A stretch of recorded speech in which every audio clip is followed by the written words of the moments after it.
नमस्कार, मैं हूं सपन। ईवीएम न्यूज़ की तरफ से आज आए हैं जयदेव घर, जो तृणमूल कांग्रेस का कट्टर समर्थक है। उसके साथ साथ और भी एक अलग पहचान है, वो एक टीचर है।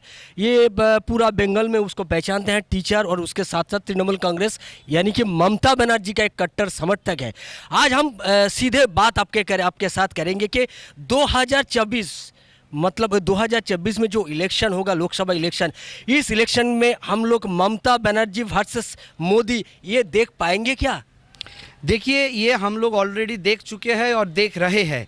पूरे देश में माहौल पैदा हो चुका है कि इस बार जो प्राइम मिनिस्टरियल कैंडिडेट है वो ममता बनर्जी को ही करना पड़ेगा। विरोधी जितना भी हमारा दल है वो भी सबने माना है कि अगर लोहा से पंगा लिया जा सकता है तो वो लिया है only and only one Mamata Banerjee. 2021 में हम लोग देखे थे, अमित शाह बंगाल आए थे और जोरों शोरों के साथ क्या कहा था, इस आपकी बार 200 पार, लेकिन उनको 77 में सिमट दिया है तृणमूल कांग्रेस ने और ममता बनर्जी ने। ममता बनर्जी को क्यों देश आज चाह रही है, तो इसके एक ही कारण है।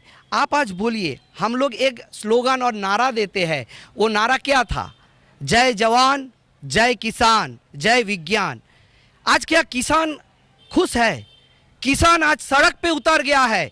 किसान आज सड़क पे बैठा हुआ है, दिन के बाद दिन उसके ऊपर क्या झेला है। आज मोदी जी का जो मंत्री है टेनी बाबू, उनका जो लड़का है वो क्या किया, जो आपका किसान है उनके ऊपर से गाड़ी चलवा दिया।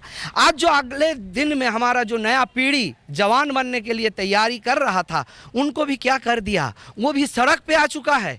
क्योंकि क्या हुआ, ये अग्निपथ बोल के एक स्कीम ला लिया मोदी जी ने। उसके बावजूद जो अगला जवान बनेगा वो भी सड़क पे है, जो ऑलरेडी किसान वो सड़क पे है। और ममता बनर्जी के साथ ये जो सारा तमाम देश का आदमी है, जन रोष जन आंदोलन है, वो शुरू हो चुका है।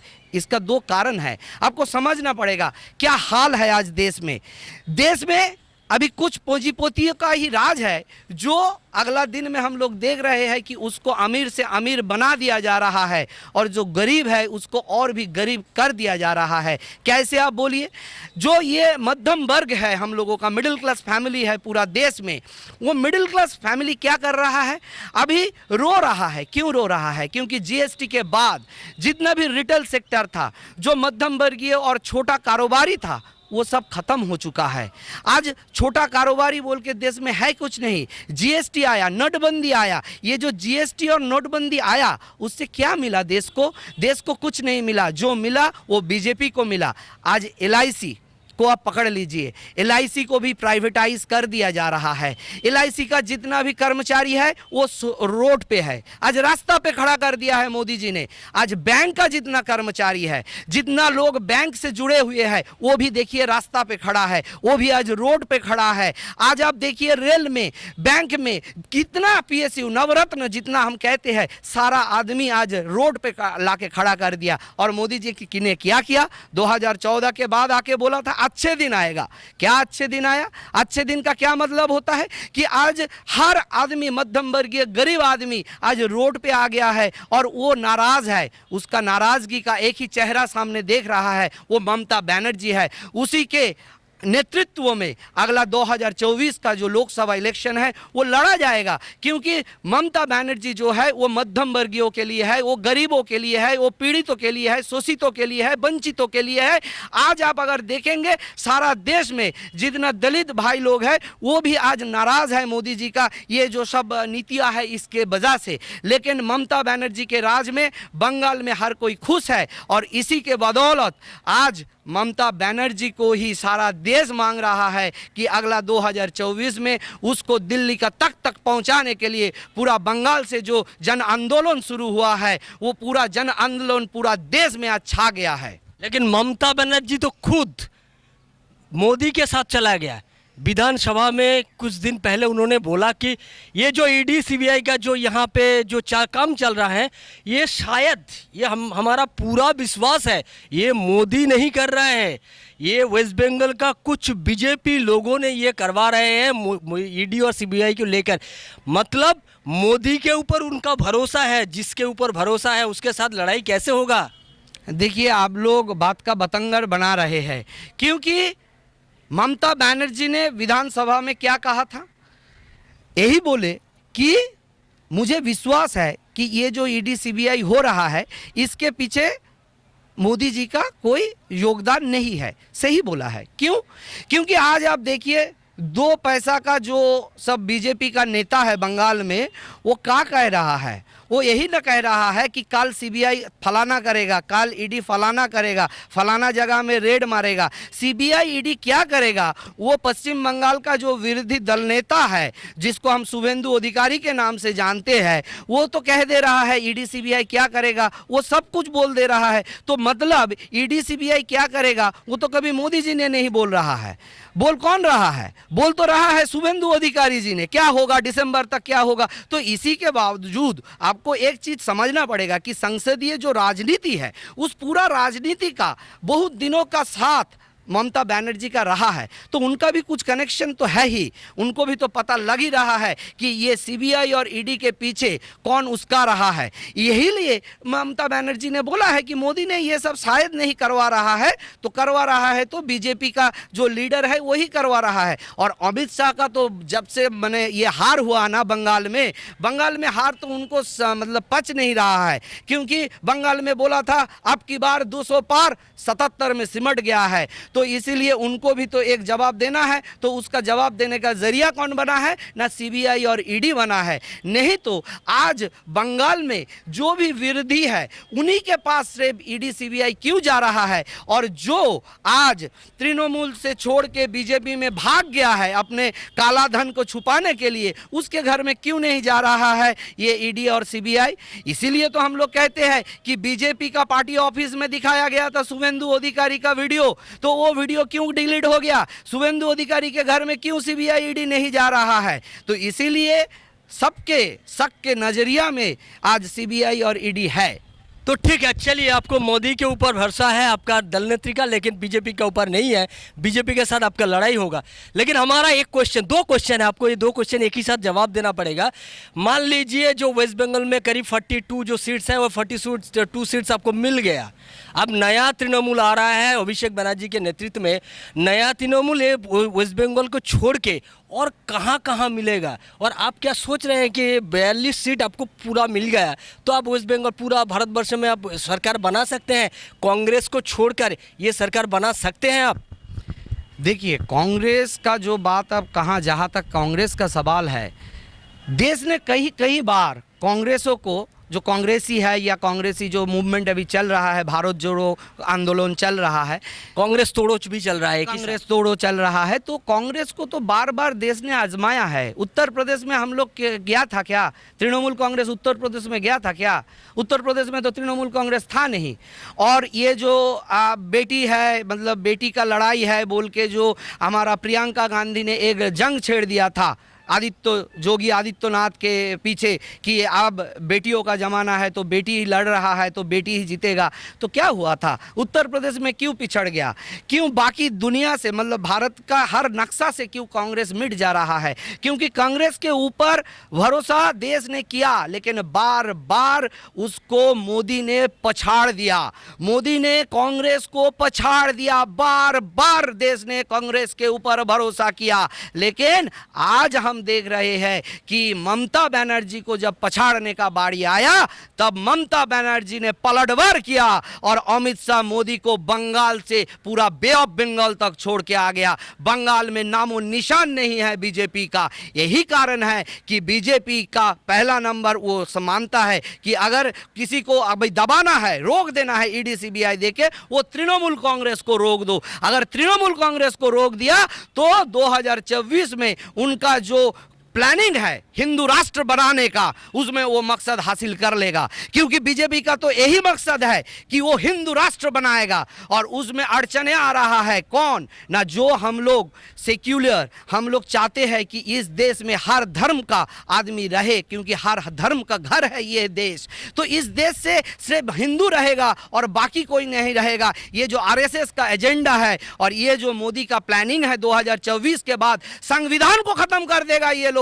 ये लोग अगर 2024 में आ गया तो संविधान खत्म हो जाएगा। हर जो भी देश में है हर वो आदमी दुखी हो जाएगा, क्योंकि संविधान बोल के, गणतंत्र बोल के कोई चीज नहीं रहेगा इस देश में, क्योंकि मोदी अमित शाह ने इसको खत्म करने का ठान लिया है और इसमें चलेगा हिटलरी शासन, और जो मोदी और अमित शाह ने कायम करना चाहता है। और इसीलिए आज जितना भी किसान है वो रो रहा है, आज हर मध्यम वर्गीय गरीब रो रहा है, हर दलित पिछड़ा रो रहा है, हर कोई रो रहा है। आपको पूछ रहा हूं, क्या आप खुशी में हैं? मोदी के जमाने में आपका खुशी है दिन में? आपका दिल में कौन आदमी बोल रहा है कि हाँ अच्छे दिन आ चुका है? एक आदमी हमको दिखा दीजिए, बंगाल छोड़ के पूरी भारत में एक आदमी दिखा दीजिए जो बोल पाएगा कि हाँ मोदी के जमाने में हम खुश हैं, अच्छे दिन आ चुका है। कहाँ अच्छे दिन है? किस चीज का अच्छे दिन? नोटबंदी किया, बोला ब्लैक मनी रिकवरी होगा, हुआ नहीं हुआ। 2 करोड़ नौकरी देगा, दिया नहीं दिया।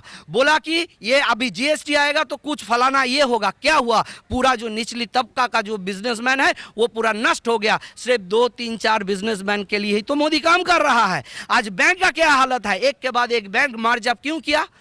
देश का अगर अर्थनीति का बात करें, देश का अर्थनीति में आज कौन सा सुधार लाया मोदी जी, जिसके बावजूद हमारे 130 करोड़ जो भाई बहन है देश में वो आज खुश है? कोई खुशी में नहीं है, क्योंकि मोदी चाहता है सिर्फ बीजेपी खुशी में रहे और बीजेपी का जो नेता लोग है वो कमाए और उसका जो दोस्त भतीजा है और जो है वो सब कमाए। लेकिन मोदी और बीजेपी बोल रहा है अच्छे दिन पूरा भारत के हैं, बुरे दिन है कांग्रेस, बुरे दिन है तृणमूल का। जो लोग परिवारवाद के पुष्टिकरण करते हैं, जो लोग संख्या लघु के नाम से तोषणवाद ये करते हैं और दुर्नीति के विरोध में जो लड़ाई के जंग शुरू किया नरेंद्र मोदी ने, उन्होंने बोला जो 15 अगस्त में लाल किले से बोला कि इसके विरोध हमारा जंग शुरू हुआ। तो ये तीनों आरोप तो तृणमूल कांग्रेस के विरोध भी आ रहे हैं। आप लोग की परिवारवाद, यहाँ के बीजेपी लोग बोल रहे हैं, पूरा ऑल इंडिया में भी आपके विरोध में ऐसा ही चल रहा है कि परिवारवाद के एक दल है। सेकेंड आ रहा है तो तृणमूल कांग्रेस, यहाँ का बीजेपी जो विरोधी दल नेता वो तो बार बार बोल रहा है तो ये कि प्राइवेट लिमिटेड कंपनी है तृणमूल कांग्रेस, और उसके साथ साथ दुर्नीति का विरोध जो लड़ाई है वो दुर्नीति आपका पार्थ चटर्जी यहाँ का मंत्री है और एक लीडर है वो अनुब्रत मंडल, वो भी जेल में चला गया, ईडी और सीबीआई के और बहुत सारे लोग जा रहे हैं। तो दुर्नीति के विरोध में भी आपको नाम से ये आ रहा है कि तृणमूल कांग्रेस दुर्नीति के साथ नाम जुड़ा हुआ है, परिवारवाद के नाम साथ तृणमूल का नाम जुड़ा हुआ है। आप लोग ये कैसे काउंटर करेंगे या अगले 2024 को? पहला बात, आपको नारायण राणे याद है? नारायण राणे जो 500 करोड़ का घोटाला में ये अभियुक्त था, उनको था, तो नारायण राणे आप कहाँ पे है? नारायण राणे आज बीजेपी चला गया, उसके पीछे और कुछ नहीं है। हिमंत बिस्वा शर्मा जो देश भर में अभी तोड़ फोड़ का मरोड़ के सरकार बनाने का लगे है, तो ये हिमंत बिस्वा शर्मा के पीछे भी तो लगा था, असम का जो मुख्यमंत्री है। तो हिमंत बिस्वा शर्मा जब कांग्रेस चला जाता है तो वो अच्छा हो जाता है, बीजेपी चला जाता है तो वो अच्छा हो जाता है। नारायण राणे जब बीजेपी चला जाता है तो अच्छा हो जाता है। ऐसे कितना नाम गिनाऊं आपको, जो भी करप्शन करके बीजेपी में चला गया वो हो गया एकदम सफ़ेद डिटर्जेंट के तरफ, वो एकदम वॉशिंग मशीन में धुल चुका है। ये शुभेंदु अधिकारी को पैसा लेने का वीडियो कहाँ से दिखाया गया था? कहाँ से दिखाया गया था? बीजेपी पार्टी ऑफिस से दिखाया गया था ना। तो वो बीजेपी पार्टी ऑफिस में आज वो जाके बैठ रहा है, उसको विरोधी दल नेता कह रहा है, कैसे हो रहा है? और उसको डिलीट क्यों मारा था? बीजेपी ने उसको डिलीट क्यों मारा था? आज कोई भी अगर मोदी के खिलाफ या बीजेपी के खिलाफ कुछ बोल रहा है तो उसको ईडी और सीबीआई देके हरास करो। ये पूरा देश में चल रहा है, देश सह नहीं करेगा। देश का जनगण जो है ना, वो पूरा जनता जनार्दन इसके खिलाफ खड़ा हो चुका है, क्योंकि वो देख रहा है चोरी चमारी करके बीजेपी चले जाओ, आप हो जाओगे एकदम संत आदमी।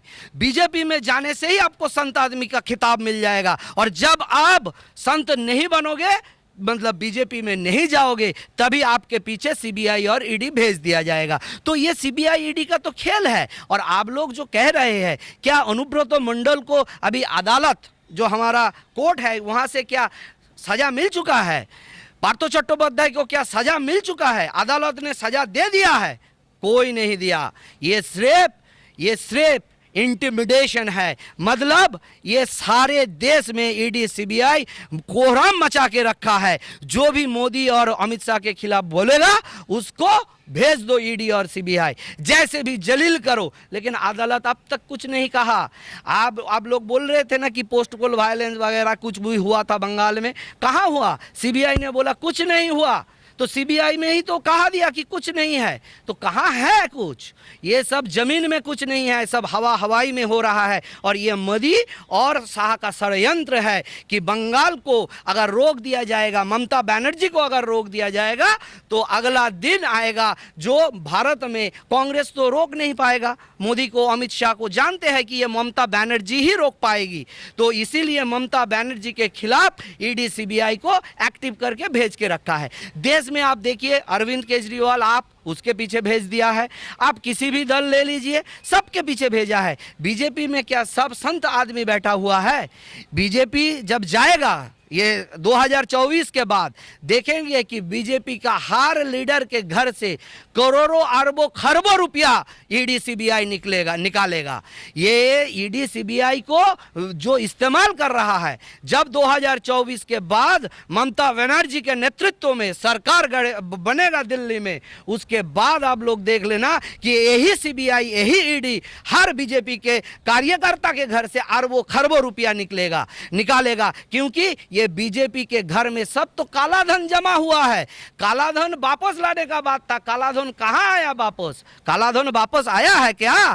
काला धन नहीं आया, सब बीजेपी के घर में जाके पार्क हो चुका है। वो भी बीजेपी के घर से ये जो हमारा देश का जनता जनार्दन है वो निकलेगा। ये हर देश पर चल चुका है। देश ने आगे बढ़ दिया है कि मोदी हटाओ देश बचाओ। मोदी को हटाने के लिए हर गरीब, हर मजदूर, हर किसान तैयार है, क्योंकि मोदी जब तक रहेगा तब तक गरीबों का कुछ भलाई नहीं होगा। सिर्फ अरबपति को भलाई करने के लिए बीजेपी आया है और वो कर भी रहा है। लेकिन ममता बनर्जी एक ऐसा लीडर है जो सबका साथ लेके भी चलना जानता है और सबका विकास भी करता है। मोदी सिर्फ लाल किला से ये बोलता है, करप्शन के खिलाफ बोलता है, लेकिन करप्शन के खिलाफ कुछ करता नहीं है। करप्शन उन्हीं के दल में सबसे ज्यादा है आज के दिन में। आप बोलिए ना, पीएम केयर्स फंड का हिसाब दिया है देश को?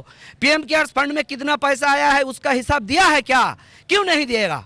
पैसा तो जनता ने दिया है, तो पीएम केयर्स फंड का हिसाब क्यों नहीं दिया? रतन टाटा को प्रेसिडेंट बनाया, वो तो इसीलिए बना है ना कि ममता बनर्जी ने इसके ऊपर पूरा धावा हल्ला बोल कर दिया। तो अभी इसको जो मतलब एक पहनावा, मुखाटा पहना रहा है कि कोई चुप कर जाए, नहीं तो पीएम केयर्स फंड का भी भंडाफोड़ हो जाएगा। तो इसीलिए ये सब आयुवास चल रहा है। अब तक क्यों नहीं किया? ममता बनर्जी ने जब बोला कि हाँ पीएम केयर्स फंड में घोटाला हुआ, उसी के बाद याद आया रतन टाटा जी का नाम। उससे पहले तो बोल रहे थे हम हिसाब नहीं देंगे, हम हिसाब नहीं देंगे। लेकिन दुनिया से देश का आदमी का कागज दिखलाने के लिए बोलेगा, कागज दिखाओ। हर आदमी जो इंडियन है उसको फिर से इंडियन होने का सबूत दिखाना पड़ेगा मोदी को कि दिखाओ, कागज दिखाओ। तो तुम भी भाई हिसाब दिखाओ ना। तुम तो हिसाब नहीं दिखाओगे, तुम हिसाब नहीं दिखाओगे, लेकिन देश का इतना 130 करोड़ जो जनता है उससे तुम कहोगे कि कागज दिखाओ। किस चीज के लिए कागज दिखाएगा? तब क्या आधार कार्ड वैलिड नहीं है? वोटर कार्ड वैलिड नहीं है? राशन कार्ड वैलिड नहीं है? जन्म पत्रिका जो जन्म पर्ची, बर्थ सर्टिफिकेट है वो वैलिड नहीं है? अभी मोदी को और अमित शाह से सर्टिफिकेट लेना पड़ेगा कि हाँ मैं हिंदुस्तानी हूँ, मैं हिंदुस्तानी हूँ। और आप जो संख्या लोगों का बात कर रहे थे, ये तो संविधान ने राइट दिया है टू प्रोटेक्ट माइनॉरिटी। ये क्या आप लोग तोसन लगा के रखते हो? तो संविधान को यही तो चाहते हो कि आप लोग संविधान को फेंक दो, देके मोदी और शाह का नया संविधान लागू करो देश में। अगर संविधान आप पढ़ चुके हो, अगर मोदी और शाह ने संविधान पढ़ा है, तो उसमें तो स्पष्टता लिखा हुआ है कि माइनॉरिटी को प्रोटेक्शन देना होगा। तो माइनॉरिटी का प्रोटेक्शन देने का बाद संविधान कहता है, तो आप कौन होते हो कि माइनॉरिटी प्रोटेक्शन को तोषण बोल के एक अलग सा पहना दे रहे हो? मेरा ये क्वेश्चन है कि मोदी को आप बोल रहे हैं कि मोदी दिखाओ, लेकिन मोदी तो दिखा रहा है। 2014 में मोदी दिखाया 282, 2019 में आया, आप लोग एक साथ गठबंधन किया, हाथ उठाया कि मोदी हटाओ, पूरा भारतवर्ष में ये शोर मचा दिया, के मोदी हटाओ, ये शोर में मोदी 303 लाया, आप बोल रहे हैं कि आपकी बार 400 पार, तो आप कैसे करेंगे? ये 42 सीट लेकर आप 400 पार मोदी स्लोगन दे रहे हैं, आप हटा सकते हैं क्या? देखिए, उड़ीसा में बीजेपी का सुपड़ा साफ, बिहार में बीजेपी का सरकार गिरा, बंगाल में तो उसका कोई नामो निशान नहीं है। 42-42 में 42 होगा ही होगा। बंगाल में तो जनता ने मन बना लिया है, क्योंकि आप देखिए लखीर भंडार बोल के जो प्रोजेक्शन आया है, स्वास्थ्य साथी बोल के जो आया है, ये लखीर भंडार स्वास्थ्य साथी बोल के जो ममता बनर्जी ने जो स्कीम चला रहा है, उसमें आज सबसे ज़्यादा जो उसको बेनिफिट मिल रहा है वो पिछड़ा को, मतलब जो समाज का एकदम आखिरी छोर में बैठा हुआ है, एकदम समाज का आखिरी पायदान में बैठा हुआ है, वो जो हमारे एक्सट्रीमली जो सबसे ज़्यादा वंचित है उसी को मिल रहा है। तो वो लोग तो मन बना लिया है, ममता बनर्जी को 42 में 42 देगा। बिहार में सुपड़ा साफ, उड़ीसा में जाइए वहाँ सुपड़ा साफ, अब राजस्थान में जाइए वहाँ सुपड़ा साफ, अभी है कहाँ? दक्षिण में तो पूरा सुपड़ा साफ, कुछ नहीं कर पाएगा। कहाँ से जीत के आएगा? सिर्फ यूपी के बलबूते पे जीत के आएगा या गुजरात में भी उसका डंक बटेगा, उसका ढोल फटेगा और मोदी हारेगा। और इस बार भी गुजरात में भी बदलाव का पूरा माहौल बन चुका है। गुजरात भी मोदी के हाथ से गया, तो गुजरात गया, बंगाल गया, बिहार गया, उड़ीसा गया, कहाँ से जीत के आएगा मोदी जी? मोदी जी का कहीं कुछ और बेसमेंट है नहीं। लेकिन हाँ, ये बड़ी दुखद का बात है, आपको ये कहना पड़ रहा है कि हमारे देश में जो भी कॉन्स्टिट्यूशनल बॉडीज है वो कहीं कहीं अपना जो एक न्यूट्रलिटी है ना उसको खत्म कर चुका है। मतलब इलेक्शन कमीशन को अब ले लीजिए, ये कभी कभी हम लोग 2021 में देखा है कि 2021 में आपको हम बोलना चाहेंगे कि 2021 में क्या हुआ था ना, 2021 में इलेक्शन कमीशन क्या कह रहा है उससे ज़्यादा महत्व रखता था कि बीजेपी का एक लीडर क्या कह रहा है। बीजेपी का लीडर का कहना से इलेक्शन कमीशन कभी कभी काम किया है, ये बड़ी दुखद है। इलेक्शन कमीशन को डिक्टेट किया जा रहा है बीजेपी पार्टी ऑफिस से कि क्या करना है क्या नहीं करना है। तो इलेक्शन कमीशन तो एक न्यूट्रल बॉडी है, इंडिपेंडेंट बॉडी है। बीजेपी पार्टी ऑफिस से इसको डायरेक्शन क्यों दिया जा रहा है? तो ये इलेक्शन कमीशन और इलेक्शन जो प्रोसेस है ये भी इंडिया में आज एक बिग क्वेश्चन मार्क के सामने खड़ा हो चुका है। एक प्रश्न आ चुका है, क्या इलेक्शन कमीशन अपना न्यूट्रलिटी खो चुका है या नहीं? अगर नहीं तो बीजेपी पहले से क्या भाव रहा है कि इस बार 300 उस बार 400 हो जाएगा। यही तो चीज बंगाल में करने का कोशिश किया था कि अब की बार 200 पार, लेकिन उसका कोई ना एक पैंतरा चला, वो पूरा पछाड़ दिया उनको। ममता बनर्जी ने पूरा पछाड़ दिया बीजेपी को, क्योंकि ये पैंतरा बंगाल में नहीं चला। इसीलिए पूरा देश कश्मीर से कन्याकुमारी तक और सूरत से अरुणाचल तक मन बना लिया है देश कि अब की बार ममता सरकार, ममता जी ने आएगा तो देश का गरीबों का कल्याण में आएगा, पिछड़ों के कल्याण में आएगा। और ये जो सरकारी जो भी ये कर्मचारी है इनको जैसे तैसे इनको हटाया जा रहा है, इसके खिलाफ भी मानस में जो जनता के मानस में बहुत सा रोष पैदा हो चुका है। आदमी छोड़ेगा नहीं इस बार मोदी जी को, क्योंकि मोदी जी अब तक गरीबों के लिए एक भी काम नहीं किया। आपको मैं पूछ रहा हूँ, आप एक काम गिना दीजिए कि मोदी जी ने किया है जिससे गरीब गुरबों जो पीड़ित पिछले वर्ग का है किसी का कोई उन्नति हुआ है। एक काम गिना दीजिए ना हमको, हम मान जाएगा हाँ आपका बात सही है। लेकिन ममता बनर्जी ने बंगाल का हर तरह हर तबके का आदमियों का ख्याल रखा है, हर किसी को साथ में लेके चल रहा है। और बीजेपी सरकार दलितों के साथ क्या व्यवहार किया गया है यूपी में, दलितों के साथ यूपी में क्या व्यवहार किया गया था आपको पता है? हर देश में कैसे एक हिंदू राष्ट्र बनाने का घिनौना जो षड्यंत्र है वो रचा जा रहा है। भारतवर्ष क्या हिंदू राष्ट्र बन के रहेगा? भारत का संविधान क्या इसका अनुमति देता है आपको?